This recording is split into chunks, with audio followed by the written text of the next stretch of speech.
नमस्कार दोस्तों, आज एक नया चैप्टर शुरू करेंगे जी। Union and its territory. Union देश हमारा और उसकी टेरिटरी भी, कौन कौन सा एरिया उसके अंदर आता है उसके बारे में। तो ये कुछ बातें हैं आपको याद होनी चाहिए। आर्टिकल 1 कहता है, क्या कहता है? India that is Bharat. India जिसका मतलब Bharat as a union of states, वो क्या है? स्टेट्स का यूनियन है। देखो कीवर्ड्स यहाँ पर बहुत इंपॉर्टेंट है। हुआ क्या ना कि जब कॉन्स्टिट्यूएंट असेंबली में डिबेट हो रही थी कि हम भारत का, इंडिया का, हिंदुस्तान का नाम क्या रखें, तो ना दो नाम उभर कर आए, इंडिया और भारत। तो उन्होंने कहा हम दोनों ही रखते हैं, तो इसलिए वर्ड चूज किए इंडिया दैट इज भारत। ठीक है ना, इंडिया भी हो गया, भारत भी हो गया। वो क्या है? यूनियन ऑफ स्टेट्स है। जो हमारे स्टेट्स हैं, पंजाब, हरियाणा, राजस्थान, हिमाचल, ये आपका महाराष्ट्र वगैरह, तो ये है इनका यूनियन। यह शब्द क्या है? यूनियन। जहां पर फेडरेशन ऑफ स्टेट नहीं है। लिटरली हमने फेडरेशन ऑफ स्टेट नहीं यूज किया। क्यों नहीं यूज किया? क्योंकि फेडरेशन की एक अपनी प्रक्रिया है। जैसे फेडरेशन बनने की यूएस में क्या हुआ था ना, जो स्टेट्स थे वो एग्रीमेंट के द्वारा आए थे एक फेडरेशन में हाँ भी हम यूनाइटेड स्टेट ऑफ अमेरिका का पार्ट बनते हैं, और वो अपनी मर्जी से पीछे भी हट सकते हैं, अमेरिका से अलग भी हो सकते थे। पर ये दो कंडीशंस हमारे नहीं थी, तो इसलिए संविधान निर्माताओं ने, ठीक है, कॉन्स्टिट्यूशन मेकर ने क्या किया? यूनियन ऑफ स्टेट शब्द चूज किया। तो आर्टिकल 1 क्या कहता है? India that is Bharat as a union of state. ठीक है जी।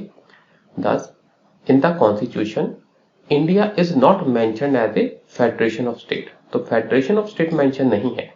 चाहे हमारे जहां सरकार की पॉलिटी की स्ट्रक्चर है, जो पॉलिटी की स्ट्रक्चर है वो क्या है?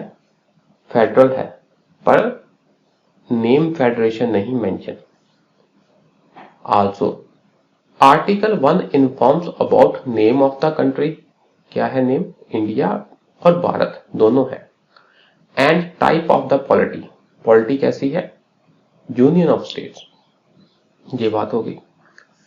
Although the structure of our constitution is federal in nature.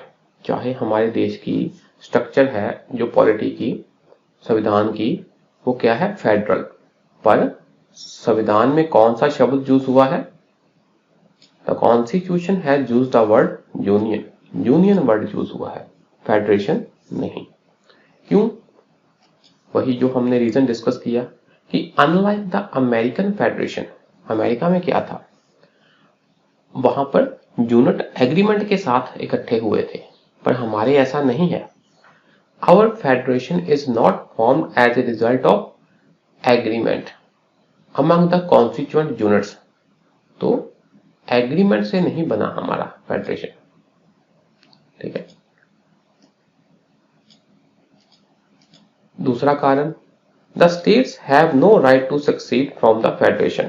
हमारे यहाँ पर जो स्टेट्स हैं वो फेडरेशन से अपने आप अलग नहीं हो सकते, उनके पास अधिकार नहीं है। तो इन दो कारणों के कारण हमने फेडरेशन शब्द नहीं यूज किया। कौन सा वर्ड यूज किया? Union of state. ठीक है जी। Due to its indestructible nature, mean state अलग नहीं हो सकते, भारत को तोड़ा नहीं जा सकता। Our federation is called union, तो इसलिए हमारे फेडरेशन को यूनियन कहते हैं। ठीक है जी। It is divided into different states only for the sake of convenience. Convenience of administration, हम अपने काम को छोटे हिस्सों में तोड़ लेते हैं ना, इसलिए कन्वीनियंस ऑफ एडमिनिस्ट्रेशन के लिए ही हमने इनको स्टेट्स में डिवाइड किया है। ठीक है जी। आर्टिकल 1 और क्या बताता है? कहता है the territory of our nation can be classified into 3 categories. हमारे देश की जो टेरिटरी है, कौन कौन से एरिया आते हैं, हदें, इन हदों में क्या क्या आता है। पहला तो है जी territories of the states, state की टेरिटरी हो गई, ठीक है जी। यूनियन टेरिटरी हो गई, चंडीगढ़, दिल्ली, दादरा नगर हवेली वगैरह। और ऐसी territory that may be acquired by the government of India at any time in future, आने वाले समय में अगर कोई भारत की गवर्नमेंट बाहर से दूसरा का टेरिटरी एरिया भी अपने में शामिल कर लेती है तो वो भी इंडिया का टेरिटरी बन जाएगी। तो 3 हो गए जी, स्टेट वाला, ड्यूटी वाला और इन फ्यूचर जो हम अक्वायर कर सकते हैं, ठीक है जी। तो एट प्रेजेंट हमारे कितने स्टेट हैं?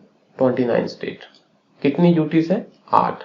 तो इसको आप कंफर्म कर लेना क्योंकि चेंज होती रहती है बीच में, कोई ड्यूटी स्टेट बन गया, किसी स्टेट को ड्यूटी बना दिया, पर at present 29 state, 8 union territories है, ठीक है जी। अब एक क्वेश्चन आता है, which is wider, union of India बड़ा है एरिया में या टेरिटरी ऑफ इंडिया बड़ी है एरिया में, टर्मिनोलॉजी में, स्कोप में? तो आप देखोगे कि by definition union of India में हमने क्या कहा था? स्टेट्स, स्टेट ही आते हैं, ठीक है जी। जबकि टेरिटरी ऑफ इंडिया में स्टेट भी आते हैं, ड्यूटीज भी आती हैं और ऐसी अदर टेरिटरीज जो गवर्नमेंट ऑफ इंडिया फ्यूचर में अक्वायर कर सकती है, उसे कहते हैं टेरिटरी। तो ऑब्वियस सी बात हुई कि टेरिटरी ऑफ इंडिया ब्रॉडर है, ब्रॉडर कंसेप्ट है देन यूनियन ऑफ इंडिया से, ठीक है जी। As the members of the federal system the states share a distribution of powers with the centre. System हमारे फेडरल है, संघीय है, तो संघीय ढांचे में क्या होता है? पावर है सेंटर और स्टेट में आपस में डिवाइड होती है, तो इंडिया में भी ऐसा ही है।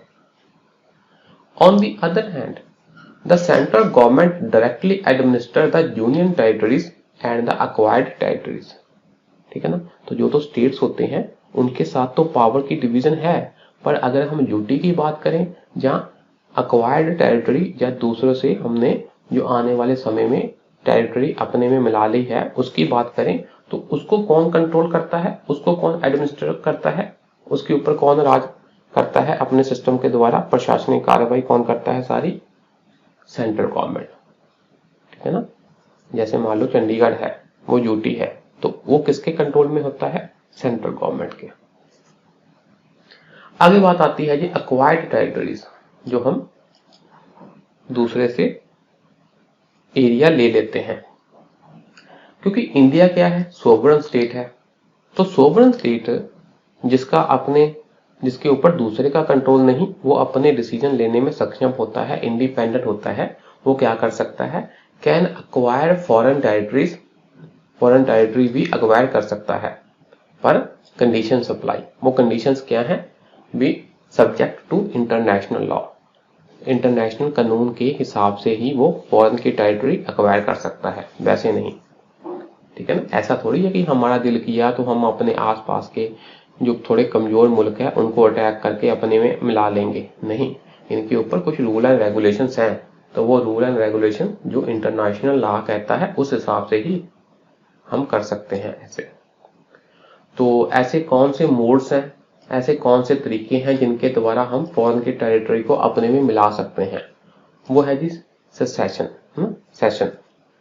सेसेशन मतलब जैसे मान लो कि हमने किसी दूसरे मुल्क के साथ ट्रीटी साइन की, या उनको पैसे देकर एरिया खरीद लिया, या उन्होंने हमें कुछ एरिया गिफ्ट के रूप में दे दिया दूसरे मुल्कों ने, या हमने उनको लीज पर किराए पर ले लिया, या प्लेबिसाइट मतलब जनमत संग्रह, वहां की जनता ने कह दिया कि हमने भारत के अंदर आना है, तो इन सब चीजों से क्या है? हम सीधा उस एरिया को अपने में मिला लेंगे, एक बात हो गई।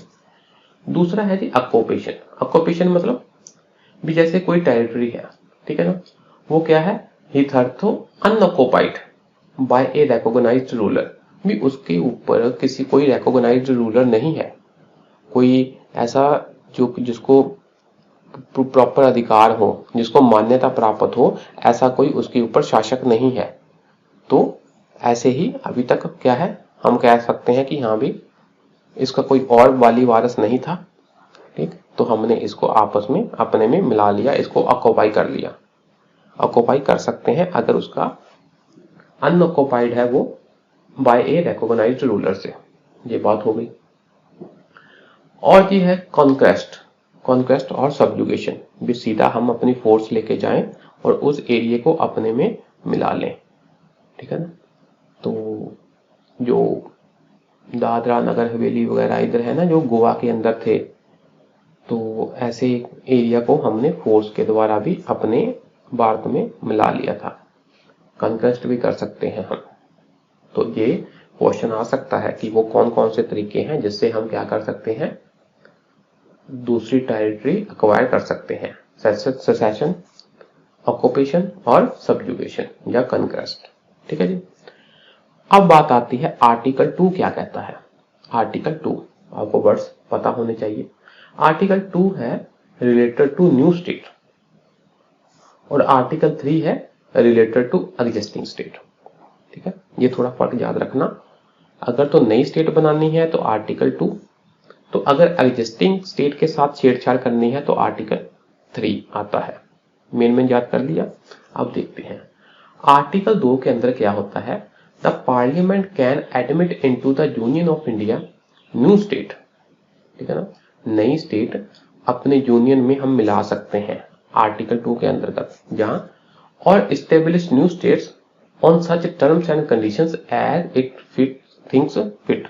तो जैसे हमको लगेगा कि हाँ भी इस हिसाब से सही है, ऐसी टर्म्स एंड कंडीशन के हिसाब से हम न्यू स्टेट बना सकते हैं, जहां न्यू स्टेट्स को इंडिया में एडमिट कर सकते हैं।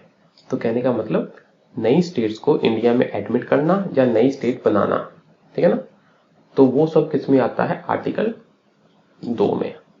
तो आर्टिकल 3 में क्या है, जो एग्जिस्टिंग स्टेट है ना, उनके साथ हम छेड़छाड़ करते हैं, उनका एरिया कम कर सकते हैं, बढ़ा सकते हैं, रीएडजस्टमेंट कर सकते हैं।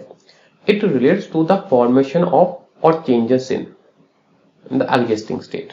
एग्जिस्टिंग स्टेट में हम थोड़ी बहुत चेंज करते हैं of the union of India, ठीक है। इसको थोड़ा डिटेल में हम पढ़ेंगे। देखो चेंज करने के कई तरीके हैं, या तो आप दूसरे स्टेट का एरिया कम करके इसमें मिला दो, इसका एरिया कम करके दूसरे में मिला दो, ठीक है ना, इसकी बाउंड्री रीएडजस्ट कर दो, वही चीज है। तो आर्टिकल 3 के अंदर क्या होता है, पार्लियामेंट के पास क्या पावर है, form a new state by separation of territory from any state. एक स्टेट से टेरिटरी एरिया निकालकर नया स्टेट बना दिया, ठीक है जी, जहां बाय यूनाइटिंग 2 और मोर स्टेट्स, ठीक है ना, 2 या 2 से ज्यादा स्टेट को यूनाइट करके एक नया स्टेट बना दिया, और पार्ट्स ऑफ स्टेट्स या उनके पार्ट को यूनाइट करके नया स्टेट बना दिया, और by uniting any territory to a part of any state, ठीक है ना, कोई भी टेरिटरी स्टेट के साथ जोड़ दी, मतलब रीएडजस्ट कर दिया। Increase the area of any state, area बढ़ा सकते हो। Diminish the area of any state, area घटा सकते हो। Alter the boundaries of any state, area same रखो पर बाउंड्रीज चेंज कर दो, ठीक है जी। And alter the name of any state, उसका नाम भी चेंज कर सकते हो। तो क्वेश्चन आ जाएगा कि आर्टिकल 3 के अंदर क्या क्या कर सकते हो, तो नाम भी चेंज कर सकते हो, एरिया कम अधिक कर सकते हो, रीएडजस्ट कर सकते हो, एक का एरिया दूसरे के साथ मिला सकते हो, काफी टाइप की एडजस्टमेंट हम कर सकते हैं, ठीक है जी। किसके अंदर, आर्टिकल 3 के अंदर। पर ऐसा नहीं है कि मन मर्जी से कुछ भी कर दो, इनके ऊपर कंडीशंस है। वो कंडीशंस क्या है, देखो, जब आपने कोई भी बिल लाओगे ऐसी ऐसी स्टेट के एरिया को चेंज करने के लिए, तो वो बिल किस में आएगा, स्टेट गवर्नमेंट की पार्लियामेंट में, लेजिस्लेचर में, विधानसभा में नहीं आएगा, वो सेंट्रल गवर्नमेंट की सेंट्रल लेवल पर पार्लियामेंट में आएगा, स्टेट लेजिस्लेचर में बिल नहीं आएगा। ये बात बहुत इंपॉर्टेंट है, ये क्वेश्चन आए हुए हैं। To make above changes a bill can be introduced in the parliament only. कहां आ सकता है बिल, सिर्फ और सिर्फ पार्लियामेंट में। That too with the prior recommendation of the president. तो इसके लिए भी क्या चाहिए, प्रेसिडेंट की प्रियर रिकमेंडेशन। प्रेसिडेंट पहले से रिकमेंड करेगा, हाँ भी ये बिल क्या है, स्टेट की बाउंड्री को चेंज करना है, अंदर आर्टिकल 3 के अंदर आता है, तो इसको आप लाओ।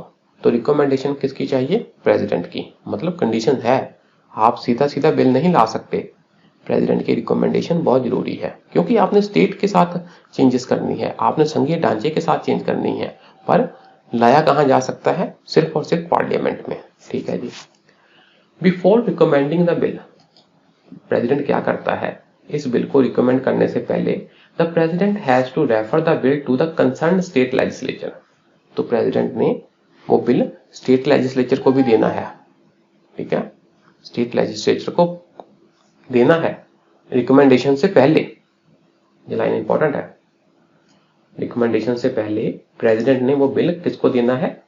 वो वाले स्टेट को जिसकी बाउंड्री आपने अंडर आर्टिकल 3 के अंदर चेंज करनी है। ठीक है जी, दे दिया। क्यों? ताकि जो स्टेट है वो अपनी राय दे सके, भी हाँ भी हमारी क्या राय है। So that the state legislature can express it's view, अपनी व्यू एक्सप्रेस कर सके with in a specified period, specified period के अंदर अंदर अपनी व्यू एक्सप्रेस कर सके। इसलिए ये बात समझिए, बिल आ सकता है सिर्फ पार्लियामेंट में, उसके लिए प्रियो रिकमेंडेशन किसकी चाहिए? प्रेसिडेंट की। प्रेसिडेंट रिकमेंडेशन से देने से पहले उस बिल को उस स्टेट को भेजता है जिसका एरिया कम या अधिक करना है, जिसका एरिया अंडर आर्टिकल 3 के तहत चेंज करना है। ठीक है जी, ताकि आप अपने व्यू दो। ठीक है जी। This power of parliament to form new states also includes the power to form a new union territory. ये भी है, सिर्फ स्टेट की बात नहीं हो रही, अंडर आर्टिकल 3 के तहत यूटी भी आते हैं, यूटी का भी एरिया वो चेंज कर सकता है। The views of the state legislature are not binding, ये बात बहुत इंपॉर्टेंट है। आपने स्टेट लेजिस्लेचर के व्यू मांगे, उनका सोच मांगी भी, आप अपने व्यू अपने कंसर्न्स हमको बताओ, पर जो भी व्यूज होंगे तो वो बाइंडिंग नहीं है। बहुत इंपॉर्टेंट पॉइंट है। पार्लियामेंट चाहे तो बात मान ले, पार्लियामेंट चाहे तो बात ना माने। इसका मतलब सुप्रीम पावर किसके पास होगी बाउंड्री चेंज करने की? पार्लियामेंट के पास, सेंट्रल गवर्नमेंट के पास। Further, whenever an amendment to the bill is made, उस बिल में इन फ्यूचर उसके बाद सब्सिक्वेंटली कोई अमेंडमेंट आपने लाई है, it is not necessary to refer the amended bill to the state legislature. तो जरूरी नहीं है कि जो आपने अमेंडमेंट की, हर अमेंडमेंट के दौरान आप स्टेट लेजिस्लेचर को बिल दो, हाँ जी बताओ अपने व्यू। ना ना ना, जरूरी नहीं है। ये पहले जरूरी है, बाद में जरूरी नहीं है अमेंडमेंट के दौरान। अच्छा जी, ओके जी। There is no need to refer the bill to the legislature of union territory in case of duty. ठीक है ना, स्टेट के लिए तो ये जरूरी है कि आप पहले स्टेप पर उनके स्टेट के कंसर्न ले लो, पर अगर ड्यूटी की बात है, यूनियन टेरिटरी की बात है, तो उसमें कोई जरूरी नहीं है कि हम ड्यूटी को बिल दें कि आप अपने व्यू एक्सप्रेस करें, ऐसा कोई जरूरी नहीं है। ठीक। Thus, the parliament can redraw the political map of India without the consent of its units। चाहे स्टेट की बात हो चाहे यूटीज की बात हो, पार्लियामेंट अपने हिसाब से उनकी एरिया, उनका पॉलिटिकल मैप चेंज कर सकती है। ठीक है ना, स्टेट के मद्देनजर, स्टेट के कंसर्न में तो ये है कि वो उनके एक बार व्यू लेगी, पर व्यू को मानना नहीं मानना पार्लियामेंट के हाथ में। ड्यूटी के लिए जरूरी नहीं उनके व्यू लेगी, और पार्लियामेंट ये बिल कहां आ सकता है? सिर्फ और सिर्फ पार्लियामेंट में, स्टेट में नहीं। और तीसरा, सब्सिक्वेंट अमेंडमेंट के लिए स्टेट को ये बिल भेजने की जरूरत नहीं होती। तो ये क्वेश्चन ऑब्जेक्टिव भी आ सकते हैं इस टॉपिक से, सब्जेक्टिव भी आ सकते हैं। हाँ जी भी, पार्लियामेंट जो है can redraw the political map of India without the consent of its units. बताओ कैसे? ठीक, तो आपने ये सब चीजें लिखनी है। ये बात होगी।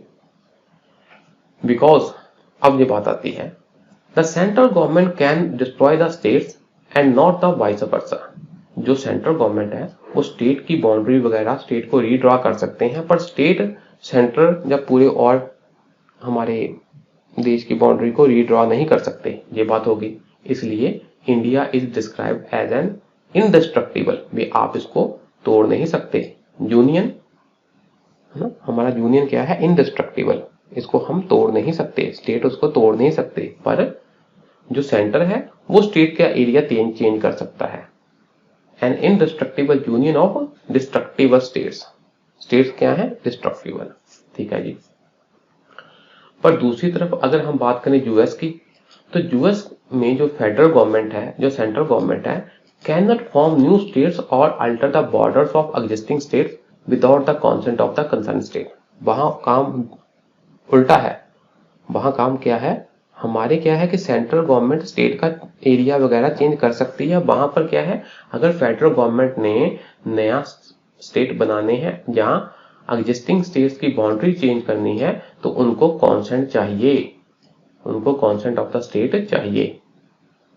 अच्छा जी, सो इसलिए हम कह सकते हैं यूएसए क्या है, इनडिस्ट्रक्टिबल यूनियन है। यूनियन को तो वो नहीं तोड़ सकते, है ना, मीन इनडिस्ट्रक्टिबल यूनियन है ऑफ इनडिस्ट्रक्टिबल स्टेट्स, ठीक है। सेंट्रल गवर्नमेंट स्टेट की बाउंड्री को चेंज नहीं कर सकते, न्यू स्टेट्स नहीं फॉर्म कर सकते, इसलिए वो इनडिस्ट्रक्टिबल यूनियन है इनडिस्ट्रक्टिबल स्टेट्स की, ठीक है जी। आज के लिए इतना ही रहने देते हैं, बाकी नेक्स्ट क्लास में करते हैं जी। नमस्कार।